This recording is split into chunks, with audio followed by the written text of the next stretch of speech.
Buddy, so glad you're with us. Joe Tessitore alongside Teddy Atlas, and we welcome you to the Thomas & Mack Center just off the Vegas Strip for our main event.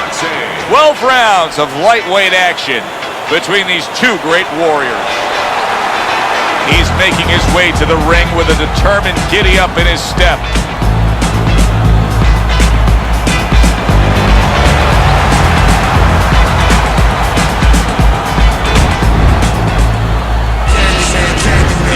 Chico Corrales is on his way to the ring. You can see it in his eyes. You just know he's got that feeling tonight.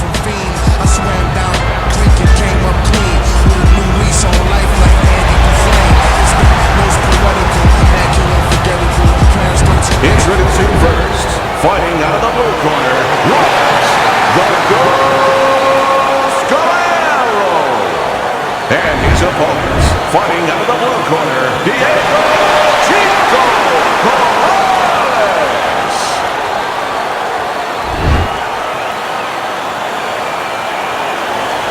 All right, guys, we went over the rules in the dressing room. A nice clean fight. All right.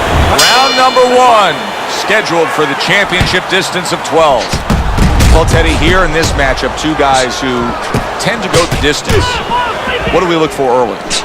You know, I'm looking to see who can be more consistent in just one area. Who uses their jab a little bit steadier. There's the headshot, but he parries it away.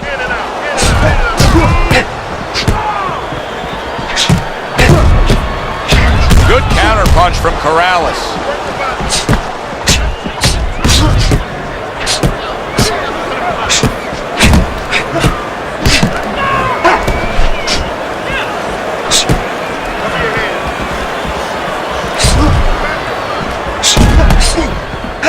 That's as good as it gets right there. A crushing uppercut by Diego Corrales.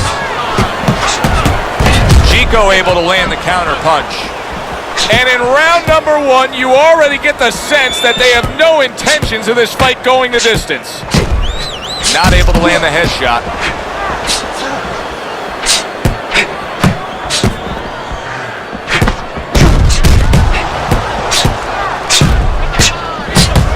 And a right hand lands flush. Takes one, but gives one. Good work by Diego Corrales. Comes right back at him with a left hand. Straight right was lined up, but he missed. Halfway through round number one. He's bleeding from his cheek. See, the defense pays off as he gets rid of that downstairs.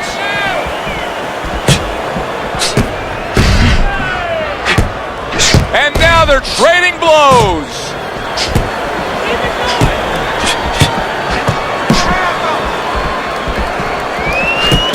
Pulls the trigger right away with the left hand after getting tagged himself.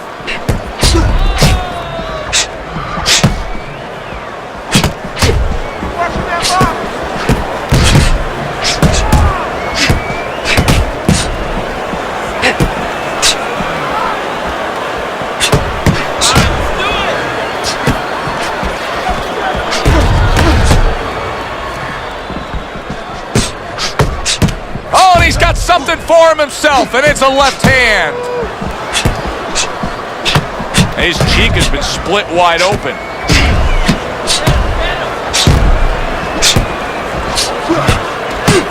Committing to the combo now, both land.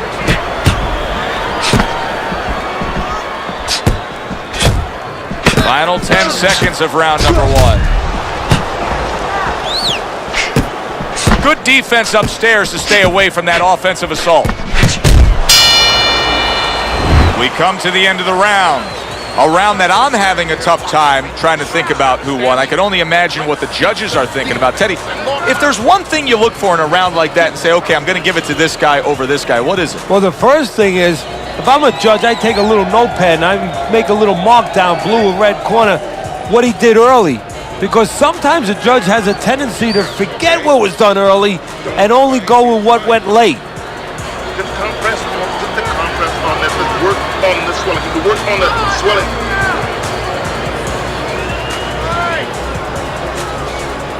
Here we go. Round 2 is underway. Chico able to land the counter punch.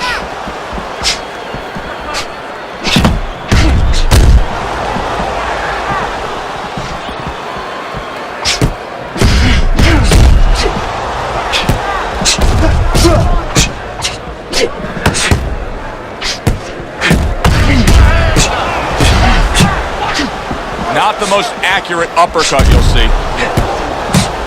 How about a return to sender with the left hand? Blocks it away.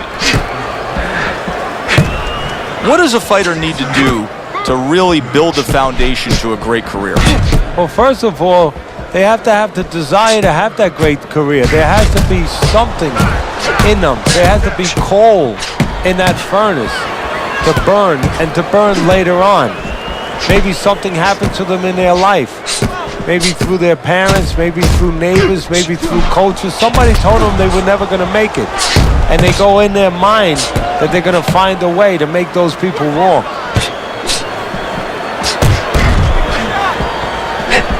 Off target with that hook.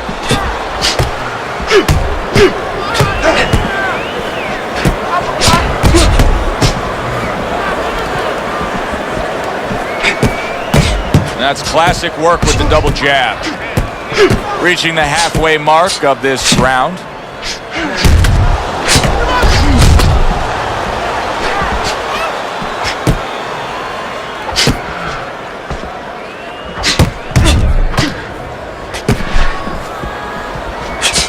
There it is! He is damaged badly there. He may hit the floor. Diego Corrales is now pushing away a bit. Creating some space.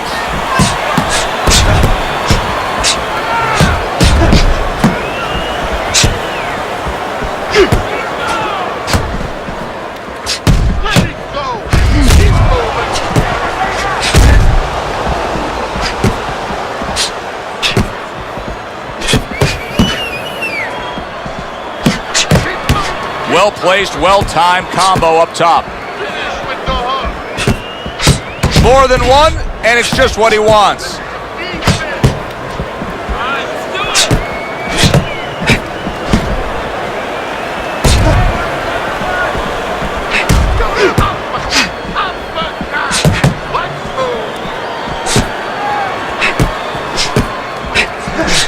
Comes back with an overhand right.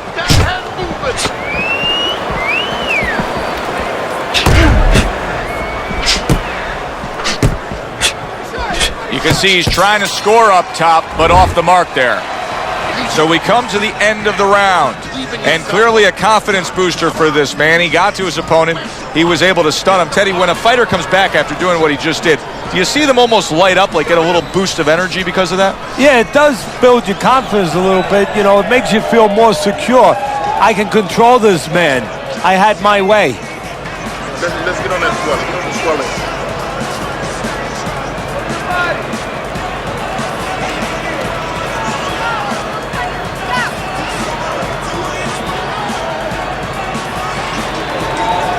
Here we are, a new round underway, and in that last round, he got tagged. He got hit pretty hard, Teddy. Yeah, he did. He got caught. Now, the first thing is, we all know he got caught, but why did he get caught? He has to be able to decipher that in his head. He has to be able to have the answer to that so it doesn't happen again.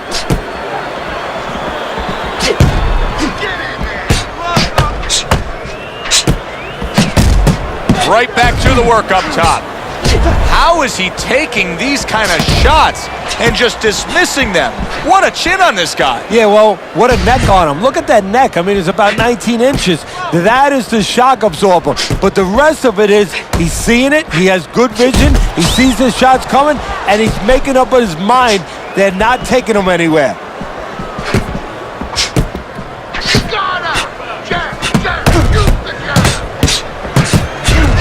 Good counter punch from Corrales.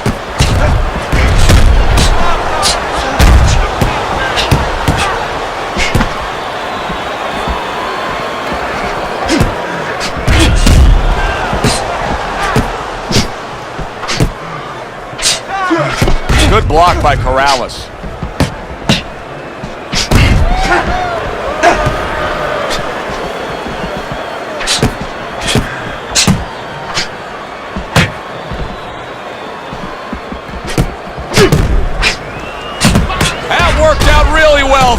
off the right hand after getting tagged like that. Oh! Diego Corrales is almost out of it there. He was stunned. Hey, no holding, no holding. Come on, punch it out.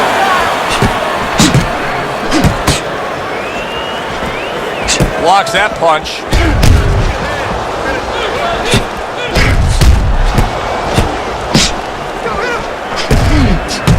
Back and forth exchange.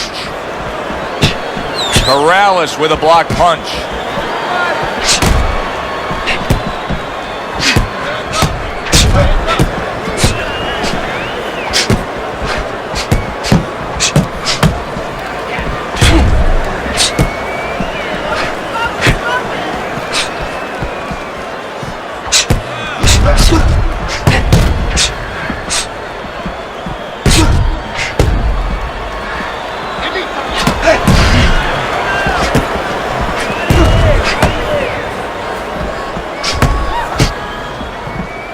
Good way to protect the midsection. How about that exchange?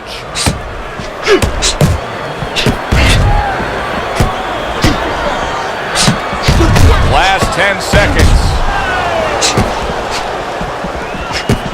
Gets rid of that body shot.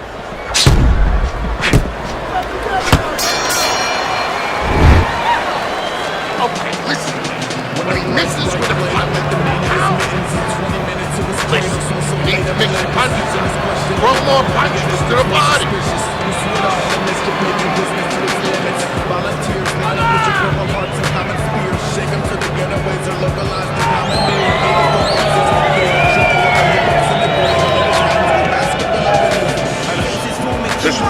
Listen, you're not working. You're not working.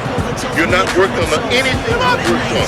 You're not double jabbing. You gotta work this kid. You understand? You got to keep working. Back to fight action as a new round is underway. Of course, in that last round, it was fairly one-sided. He was hit pretty hard, and now he has to overcome that here. Yeah, you don't have to be Nostradamus to know that. I mean, everybody saw, he got staggered, his knees buckled, did a little dance there. But what you have to really know now is know why you got hit and correct that immediately.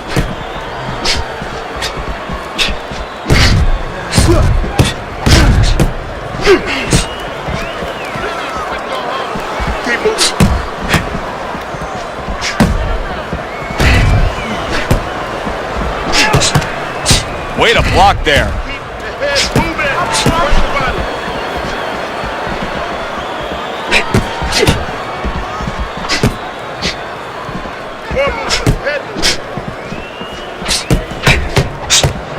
Well-placed, well-timed combo up top.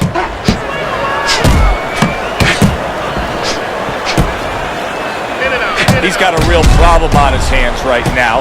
That cut has worsened to the point where clearly the referee's giving it a look. He's thinking about stopping this fight.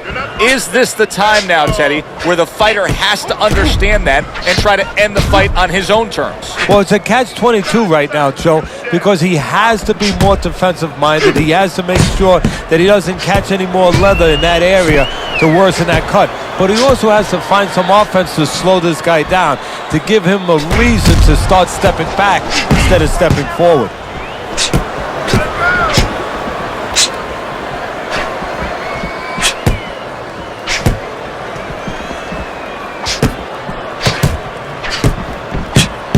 Got to be accurate to send the combination to the body, and he does that. And Corrales able to block that punch.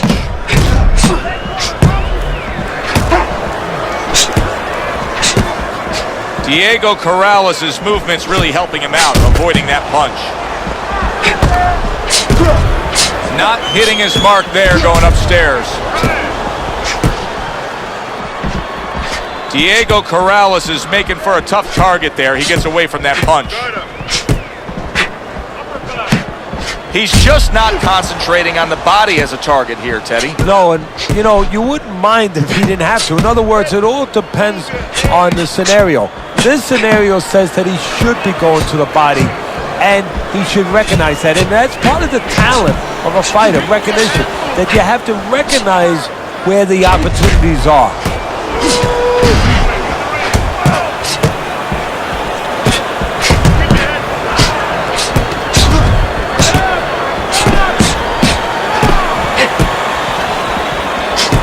defense just covering up down low. As we come to the end of the round, Joe and Teddy with you ringside. Teddy, that's one of those rounds where I wonder what were the judges looking for, because it's tough to kind of draw a line between those two fighters. Yeah, very close, but one of those rounds where you could steal it. You did a little bit more in those last 30, 20 seconds. Maybe that's the impression the judges are left with. Let's get on that swelling. Compress on that.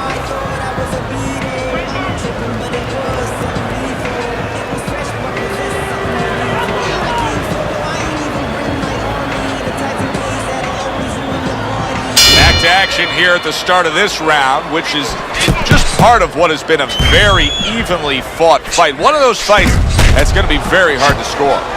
Teddy, so many times a fight like this is so hard to score. It's been wildly entertaining, but it's also been dead even. Yes, it has, and this is where the judges really have to be on their P's and Q's and not get caught up in the action. That sounds funny. You know, the fans could get caught up in the action, but they have to watch. They, being the judges, have to specifically watch punches that are landed clean versus punches that are just being thrown.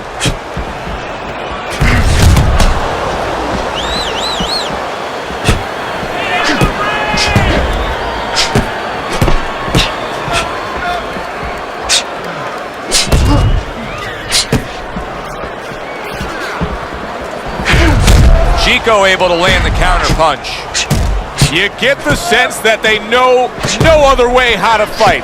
They are going at it, back and forth, toe-to-toe, punch for punch.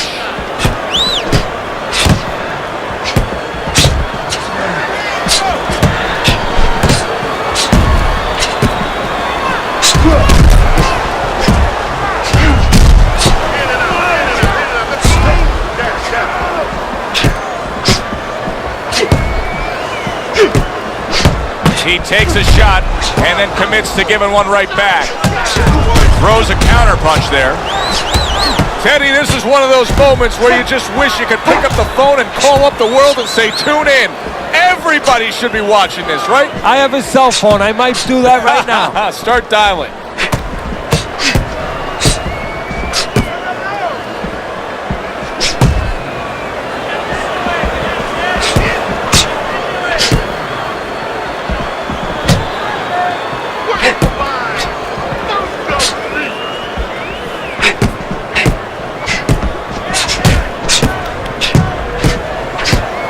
That punch intended for the head.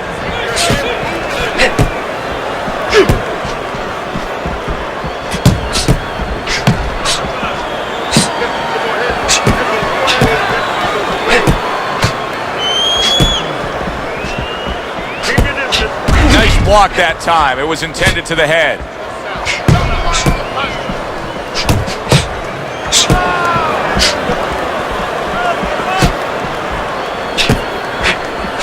Chico able to land the counter punch.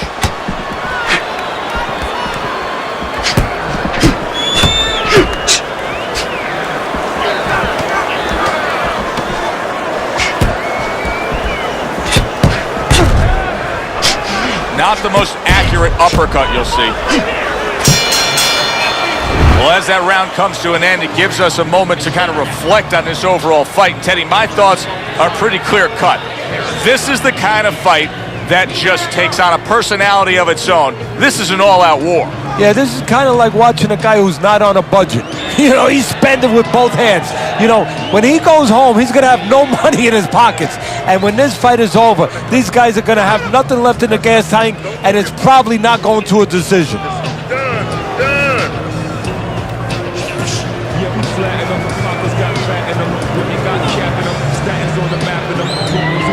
Back underway here to live fight action. Tough fight to score. Very, very even, closely contested bout throughout. Guard your head.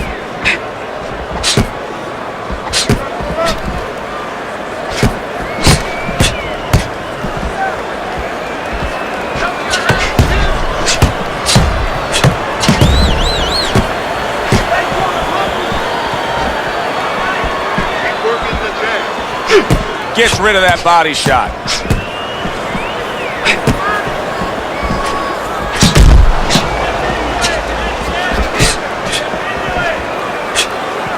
Way to block there.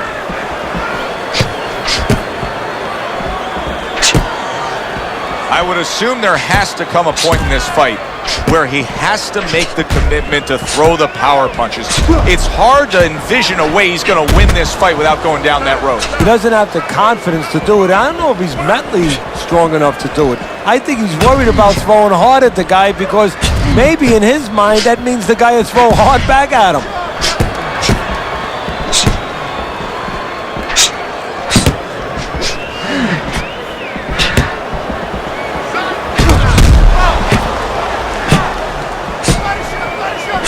Able to get away from that headshot with the blocks.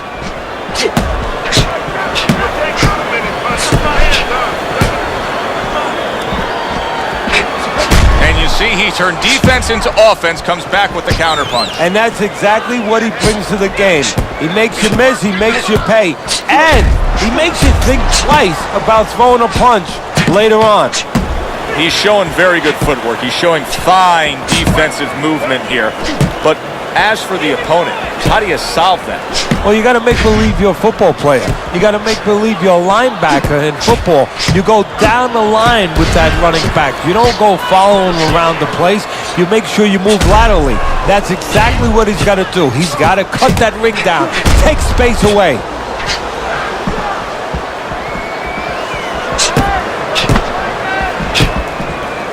Wow, just sit back and enjoy this one. You can tell both guys are so determined to give everything they have here tonight. So it's like the first time you heard Ray Charles sing God Bless America. You knew it was special. You knew you hadn't heard it before. I haven't seen anything like this before. Good exchange. He fires back.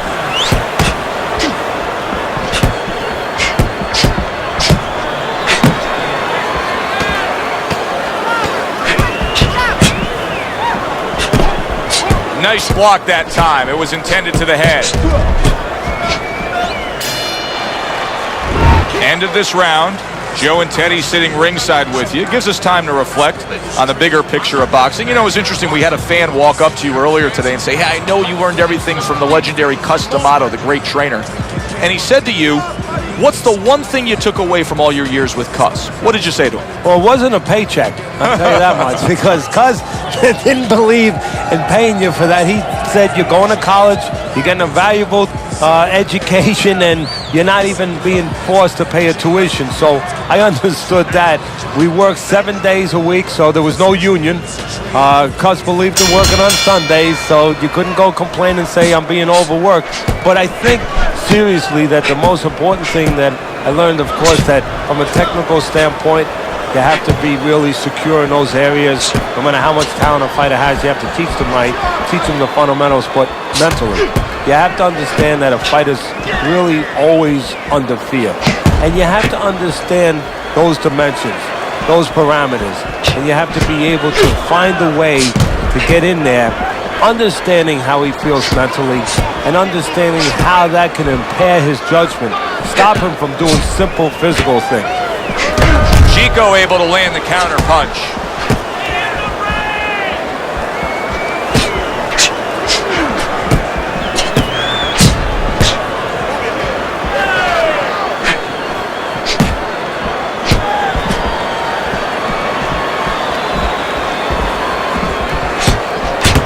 Return to sender. He gives him back one of his own. Able to get rid of that one.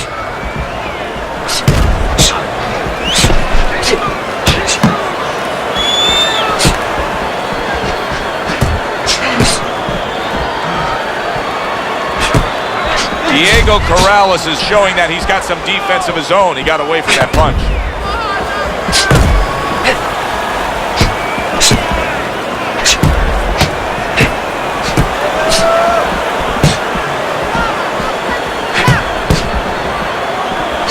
Corrales with a block punch.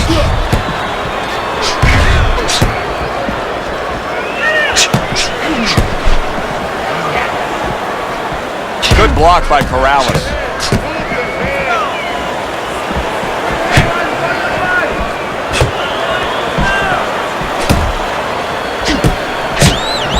What a great round. 2 minutes in, 60 seconds to go.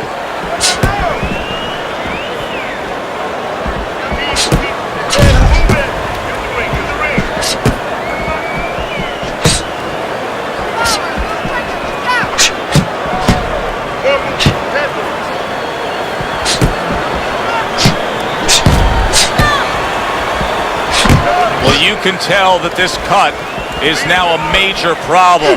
If that cut gets any worse, I think this fight's coming to an end. Well, that's exactly what the doctor would look at if the referee brings him up, where the cut is. It's not really as far as whether or not it's bleeding a lot or whether or not to us it looks like a terrible cut. It's where it's placed. If it's in a place where it can do permanent damage, the doctor will stop this fight.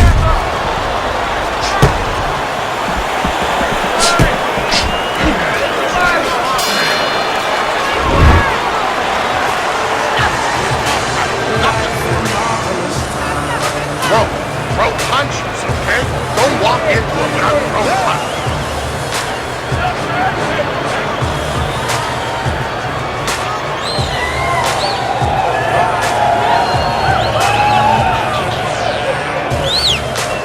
You have to start throwing more in volume in there. Throw in volume. Don't worry about it. We'll take care of the cut. We'll take care of the cut. It's nothing. A small cut, nothing to worry about. Round 8 is underway.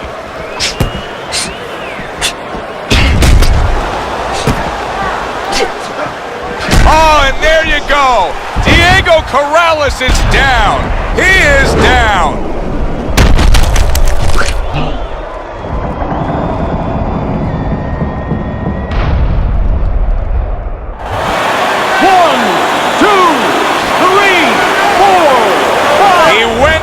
From a big shot, now he's got to have some big guts to move along. You're going to find out exactly what he's made of. Able to get away from that headshot with the block.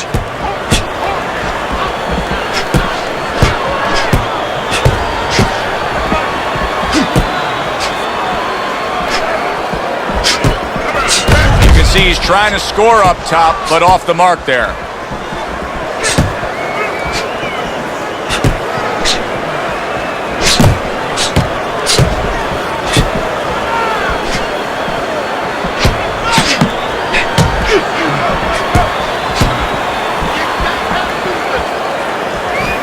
Not hitting his mark there, going upstairs.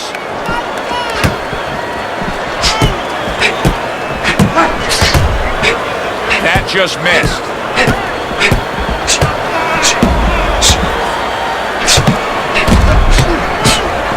He missed with that headshot.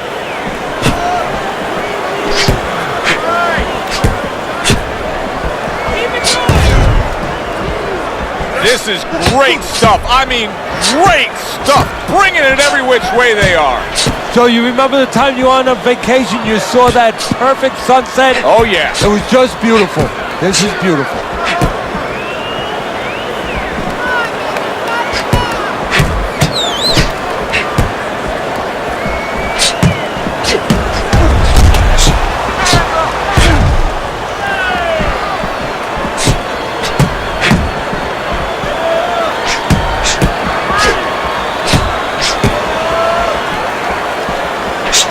Blocks it away.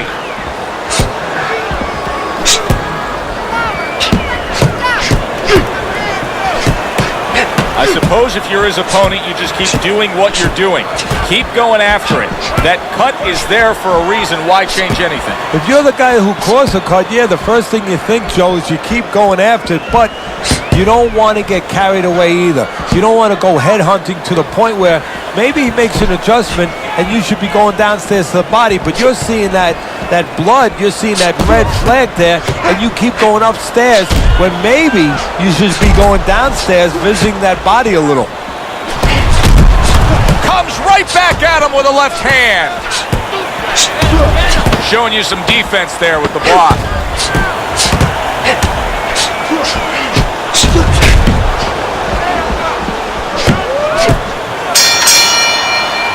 Round comes to an end. We saw the knockdown there in that round. A little bit of a momentum gainer. Yeah, obviously it gives you confidence, but you know what?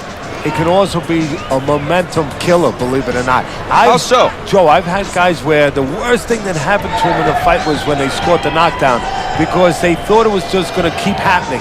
And they thought about only the punch they landed, not how they set it up. So they got away from the game plan. Let's work on that cut. You're standing straight up. Move that body. You need to move that body more. He's got to find a way to get through the early goings here of this round. Remember last round, he went down. He was on the canvas. Now look, he wants to tie his opponent up. That's the best way to get through it right now. But what he doesn't want to do, Joe, is to reach in there, reach out to grab his guy, and then he leaves himself open. He's got to make sure that his opponent's close enough where he goes to grab him, he's not exposing himself to get dropped again.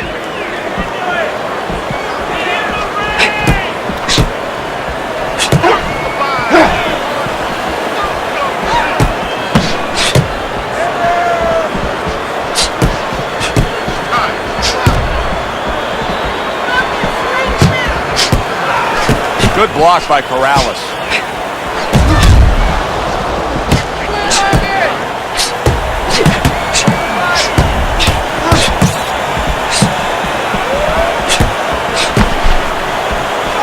Corrales with a block punch.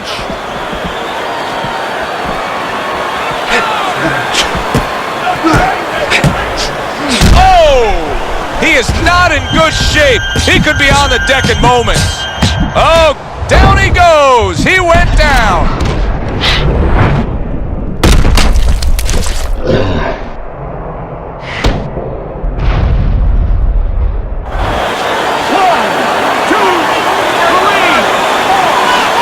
He gets up after that punch put him down on the canvas.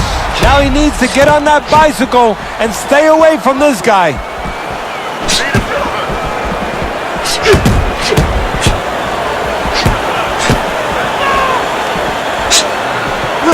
There's the headshot, but he parries it away.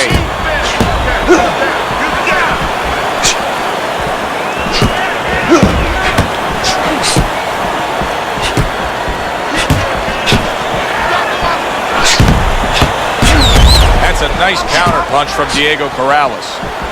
Listen, he's still being highly competitive, even though you would have to think, if you're judging this fight at all, that he's way behind. Does that give him hope that still there's a chance that he could score the knockout and get this win? Yeah, because his attitude is still there. He hasn't given up on himself. And as long as you haven't given up on yourself, you always have a chance where one punch can separate that guy from his consciousness.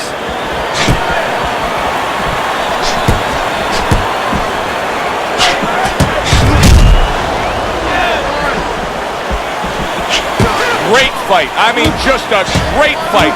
Both guys giving their all back and forth. It doesn't get much better. Tried to land that upstairs and was off the mark.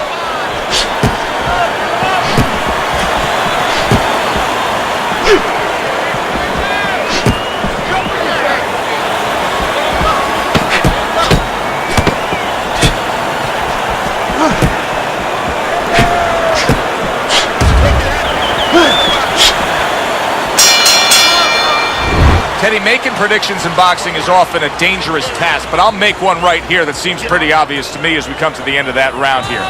This fight is going to be a brutal display as long as it lasts. It's kind of like going and watching that home run contest. Nobody's trying to hit singles or doubles. You know they're all going for the fences.